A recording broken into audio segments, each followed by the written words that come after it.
So let's start with our discussion. So makinig na po. So ito naman, we're going to discuss about the Microsoft Access Forms. So ayan po. So itong Microsoft Access Forms, so ginagamit yan to create an interface for your data on your Microsoft Access. So syempre, para mas madali yung pag-view ng mga information or ng data na naka-store dun sa table. And then also, we are able to use these forms to create new data. And then automatic mag-update yun dun sa table na nakakonect dun sa form. And then also we could already also change or modify the data on our table. Okay? Pero syempre, normally, dito, kayo naman, as mga developer naman tayo, kumbaga, pagka-graduate nyo naman, you're going to develop your own applications. So normally, hindi naman masyadong magagamit itong forms. Pero still, maganda na rin na kahit paano, you know how to use it or kumbaga, familiar tayo. Okay? So first, what is a Microsoft Access form? So forms in Access are like to display cases in stores that make it easier to view or get items that you want. So tulad nga na binanggit ko kanina, so ginagamit natin ng forms to view or for to have an interface na mas madali nating makikita yung mga data na nakastore dun sa bawat table natin. Okay? So meron tayong dalawang klase ng forms. So which is meron tayong bound forms saka unbound forms. Okay? So first, bound forms. So pag sinabing bound forms, these are connected to some underlying data source such as table, query, or SQL statements. So itong pag sinabing form, it's just similar to the objects or tools na ginagamit nyo kapag nag-develop kayo sa VB.NET.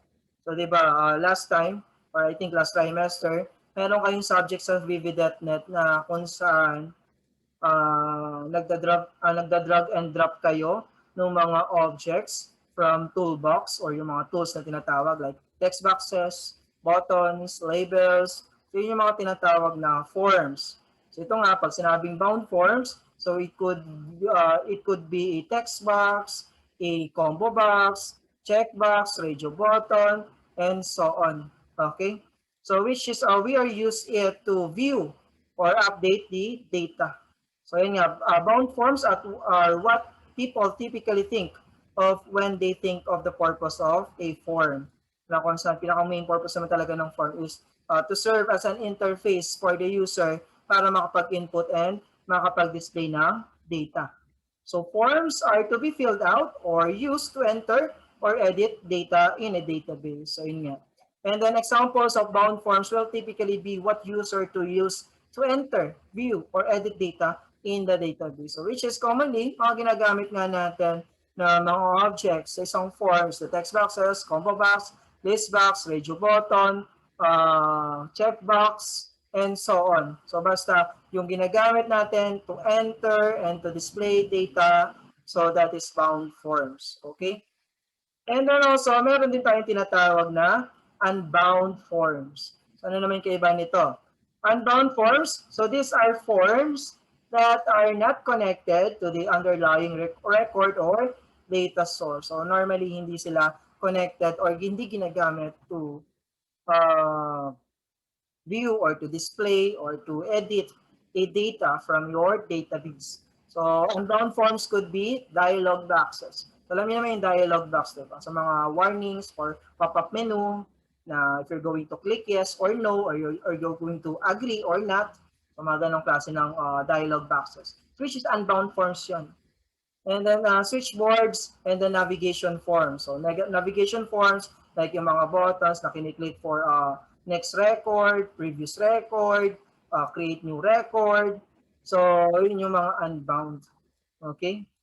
And then, so in other words, unbound forms are typically used to navigate or interact with the database. So, ayan nga po. So, para makapag-navigate tayo doon sa bawat data natin, so we need to use the unbound forms. Okay? So, meron tayong tatlong klase ng bound. So, bound form. So, first one, meron tayong single item So this is the most popular one, and this is where the records are displayed, one record at a time. So pag sinabing single item form, ito yung mga objects na ginagamit natin to display a single record. So normally text boxes, diba? So ang text box, isang record lang naman yung pwede nating i-display or i-add at a time. Hindi naman natin pwedeng multiple records pag sasabayin natin sa isang text box. So hindi yun passive text. One record at a time. So yung example ng single item form. And then kapag multiple item, so which is it displays multiple records at a time. So from that bound data source. So ang example nito is yung combo box saka list box. Kung familiar kayo doon. So pag list box, diba? So medyo malaki-laki yung interface niya na kung saan nakalist lahat ng data na nakabound or galing doon sa record natin from the table. Okay, so ganun din yung text, yung combo box. So pwede siyang mag-display ng multiple records. Okay, so that is an example of multiple item. And then another one is split form. So ito naman yung mismong interface ng isang buong form na pwede nating hatiin sa dalawa. Na for example, yung upper part or yung half ng form is magdi-display ng mga single item objects, and then the other half naman is will provide a list or yung multiple items. So ayan, for example, or provides a datasheet view of multiple records from the underlying data source. Kumbaga, sa isang buong form, yung whole interface, pwede nating pag-combine yung single and multiple item. So pag ganun, tinatawag siya as split form. Okay? So let's try to create a form in our database or in Microsoft Access. So what you're going to do, so first, let's try this first table lang muna, itong customer. So hindi nyo na kailangang i-open pa itong table ng customer. So alam nyo naman yung laman yan dito. Nakita nyo na rin sa activity nyo na kung saan meron tayong customer ID, first name, last name, address, and then phone. So which is, yung mga record na yan, we want to display it in a form para mas madali yung viewing. Okay, and then also pwede rin tayo makapag-add or makapag-update using the form. Close ko muna yan. So basta make sure na nakaselect lang yung gusto nating gawan ng form. And then after nyan, punta dito sa Create tab. And then dito meron tayong different choices of how you're going to create your form. So itong pinakauna, so ito, ano na yan, automatic. Lahat ng laman ng table mo, the fields, and then the records, automatic, nakakonect na. So magdi-display na yan dun sa form. Kumbaga, design na lang yung aayusin mo. Papalitan mo lang ng background, ng color, i-adjust yung height and width ng mga objects, and so on. So yan. Ito ng form design. So ito ay ikaw yung gagawa ng sarili mong, ikaw yung mag-i-input ng mga objects. Okay? Pero connected naman na rin doon sa table mo. Tapos itong blank form, so totally, walang-wala yung kalaman-laman. So talagang isa-set up mo lahat using the blank form. So syempre, una natin pahirapan natin yung sarili. Dito na tayo dun sa unang option. And then meron din dito, ito, more forms. So if you want to use multiple items like list box, data list, ayan. And then data sheet, so ano lang yan, naka-Excel file, particular format. And then split form, so ito yung tawag dito. May dalawang klase ng form, merong single item saka merong multiple item. And then model dialogue, so it means naka-dialogue yung forms. So dito lang tayo. Software muna. Yep. Naka-mute. May question?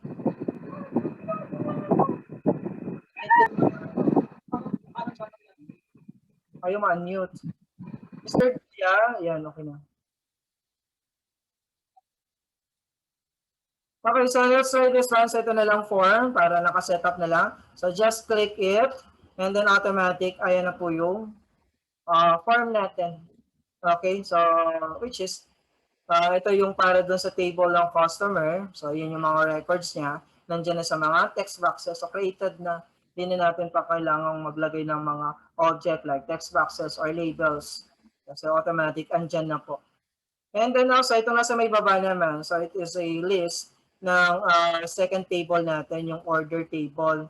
So nasama siya Kasi nga nakapag-create ako ng relationship before between these three tables. So automatic, alam naman natin na yung table ng customer, meron siyang related data dun sa table ng orders. Kaya dito, ayan, makikita nyo kasama siya. So pwede nyo naman tanggalin or alisin yan if you don't want to include the other table na konektado dito sa first table natin.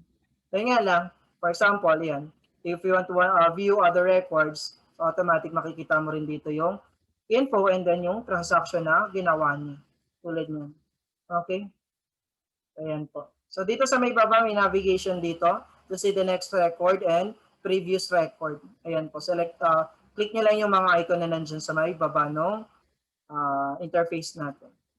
Okay, so pero delete ko muna as of now itong second table, yung table ng orders. Sorry.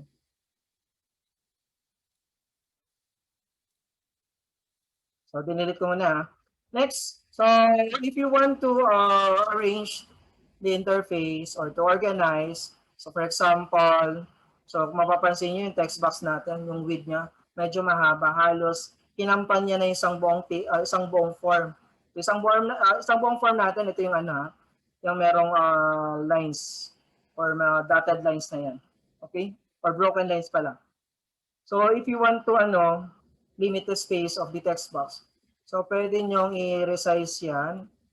So pwedeng dito, tulad niyan.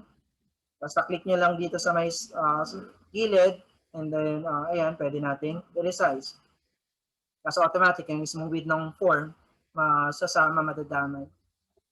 So if you want to kung gusto mong bawasan talaga na hindi nasasama yung isang buong form natin, pwede naman dito sa tab ng arrange and then select natin itong lahat. So para ma-select lahat ng objects, just press control key, and then select using your mouse. Tulad po ng ginagawa ko. Alam niyo naman, di ba, yung pag mag-highlight kayo ng multiple objects, just press control. Okay? Sorry. Ay, di pala gumagana pag multiple. So, isa-isa. So, ayan.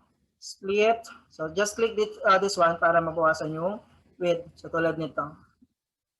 So, ayaw gumana ng multiple selected. Isa-isa na lang. Wait. Sumobra isa. And then, kung mapapansin nyo, ayan po. So, dito sa mga space na natira, ibig sabihin, pwede tayong maglagay pa dyan ng another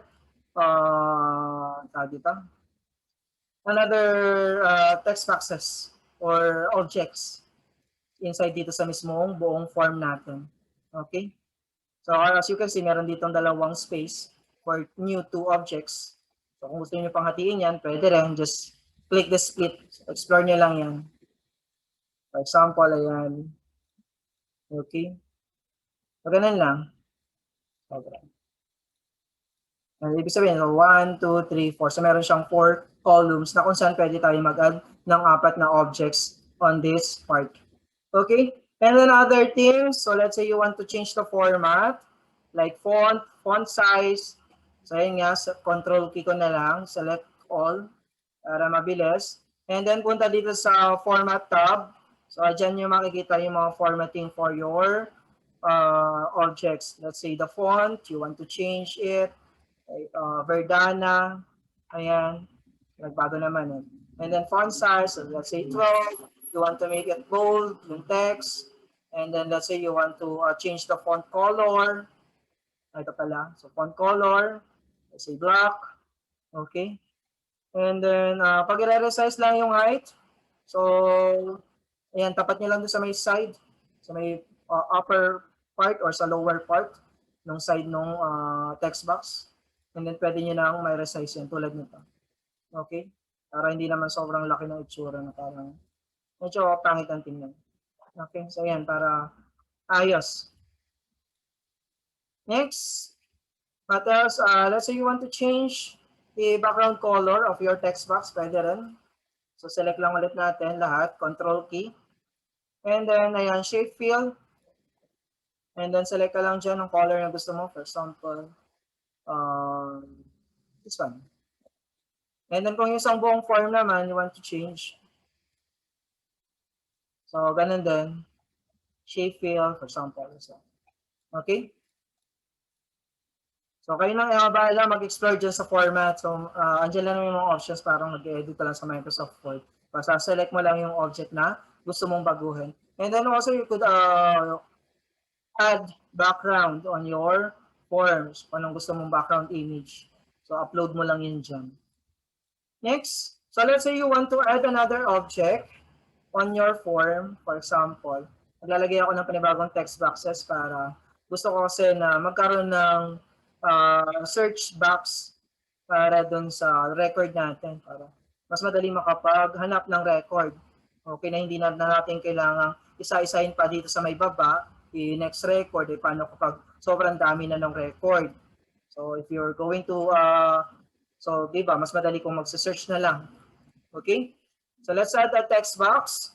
So select lang natin, under ng design tab po. So nandito yung mga controls or object na pwede nating i-add. So tingnan nyo na lang isa-isa ko ng purpose niyan. So ito yung text box, yung may icon na AB.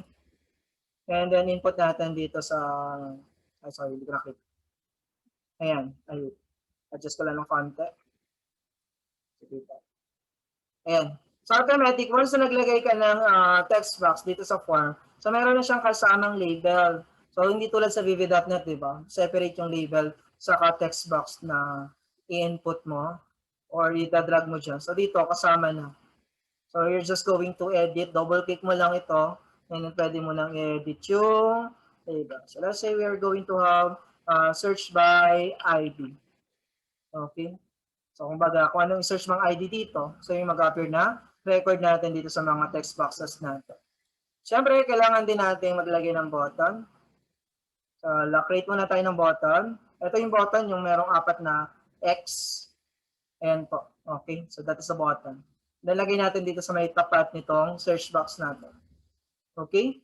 And then we could also edit the label ng button. So, lagay natin search. Sorry. Ayan. Next, so mahalaga rin, importante na natututo tayo mag-name ng mga objects natin. Pag sinabing mag-name, yung pinakang identifier niya na kapag ginamit, so pag ginamit natin sa codes or nag-codes na tayo, so yun yung i-identify natin or ilalagay natin sa mismong code yung pinakang pangalan ng object. For example, itong text box, so ito yung magiging ano natin, di ba? Diyan mag-input ng isa-search. Once na click yung button. So we're going to change the name of this one. So make sure na naka-click yung text box. And then punta dito sa property sheet. So parang sa VB.NET lang din na merong property window, di ba? Kung tandaan nyo yung parts niyan. Na kung saan, we could also change the name of our text box. Na kung saan ang default nitong nakalagay sa akin is text42. So paiba-iba yan ha. Basta normally nag-start yan sa text. And then yung number, random. Okay?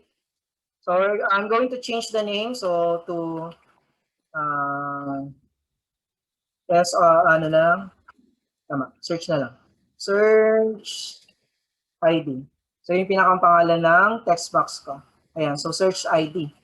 So tandaan nyo, then later on, yan yung gagamitin natin para sa codes ng searching natin. So after that, pwede ko na i-close yan. So ito sa property window. So ayan, pwede rin kayong mag-change dito ng property settings. Like the back color, back style, font size, and so on. So same lang din dun sa format. Yung nga lang, mas marami ditong additional formatting for your object. So punta lang sa property sheet. Okay. Close ko na yan. Now, let's have a codes. Okay, so dito, para makapag-gusto tayo, nga pala, kalimutan ko kanina, meron tayong 3 view para sa form natin. Itong form view, kumbaga, ito yung hindi ka pwede makapag-edit ng design. So, which means, ito yung parang pinakang running mode ng form natin na pwede tayong mismong mag-view ng records, mag-update, or mag-add ng new record. And then also mag-search kung meron. Kapag sa form view. And then layout views, yung kanina na kung saan pwede tayong makapag-update or makapag-change ng layout natin, ng design, makapag-adjust ng height, width, ng color, and then so on. So sa layout view yun. And then ito naman design view. So ganyan yung itsura. So dito rin dito lang mag-activate kung saan pwede tayo makapaglagay ng additional codes or commands for our form. So tulad nito, we're going to have a search box. So dyan tayo sa ano po, itong design view. Okay? So now, siyempre, click natin tong, so makikita niyo ito naka-unbound, ibig sabihin hindi siya connected. As of now, hindi pa siya connected sa mismong ano natin, table. Okay? Wala na ako sa ginawang connections pa dyan. Gagamitin lang natin siya as a search item or search box. Now, I'll just click the, or right-click the button. So right-click lang tong button. And then click build event. Ito po. Okay. Next, choose macro builder. Itong pinakang first option. And then click OK. So ayan. So dito, meron ditong drop-down menu. So search nyo lang yung apply filter. Okay, so ayan po. And then press enter. So after you press enter, so ayan, meron tatlong text box dito na kung saan pwede kayo maglagay ng codes. Pero ang gagamitin lang natin is itong mismong tapat ng condition. Okay? So for example, we're going to search the record based on the ID, di ba? So since based on the ID, so ano bang pangalan nung field or ano bang field name nung ID? So which is record ko or sa table ko, ang pangalan nung field name niya is cost ID. Ayan po. So every time na magta-type kayo dyan ng kahit ilang letter pa lang at hindi pa kompleto, automatic, ayan, magkakaroon siya ng tooltip or help menu na kung saan pwede mo, may mga choices ka na, pwede mo na lang i-select para hindi mo na pa i-type ng isang buo. Okay, so ito yung cost ID. So which is dyan tayo magbabase na isa-search natin sa ID ng customer. And then next, like. So fix na yan. And then, i-magnify ko para nakikita nyo na maayos. Ayan po. Okay, so like, and then double quotation, dalawang double quotation. Tapos sa loob niyan, lagyan ng asterisk. And then double end sign. Then also again, double asterisk and then, double quotation pala. And then asterisk. Okay? And then sa gitna ng dalawang end, may lalagay pa tayo dito ang tatlong parameters. Okay? So kumbaga, itong mga symbols na yan, eto, kumbaga parang ito nag-enclose dun sa tatlong parameters na ilalagay natin dito sa gitna. Kaya make sure na kompleto yan.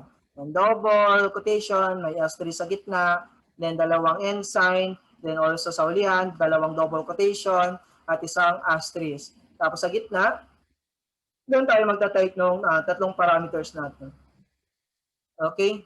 So, first one, lalagay nyo forms. So, ayan, so makita nyo, meron ulit nag-appear sa may baba. So, select nyo lang itong forms with S. With S ko, hindi itong without. So, yung with S, double-click nyo lang. And then after yan, punctuation. So, pagka-type nyo ng punctuation, may mag-appear dito nung mismong form na ginagawa natin or yung pangalan ng form na ginagawa natin. So, which is yung, ito yung form natin, di ba? TBL_customer. So, double-click nyo na lang yan. Okay? Kumbaga, automatic naman na-detect na ng nito kung alin yung form na ginagawa natin. So, which is TBL customer. And then another punctuation. Next. So, dito, ilalagay naman natin sa pangatlong parameter yung mismong pangalan ng search box natin. So, di ba yung pangalan ng search box is itong search ID, yung change ko kanina. So, ayan po yun. So, double-click nyo na lang para mapunta rito. And then that's it. So, yan na po yung pinakang codes natin for our search box. So, again po, itong first one, ito dyan nyo ilalagay yung pinakang magiging basis ng isa-search nyo.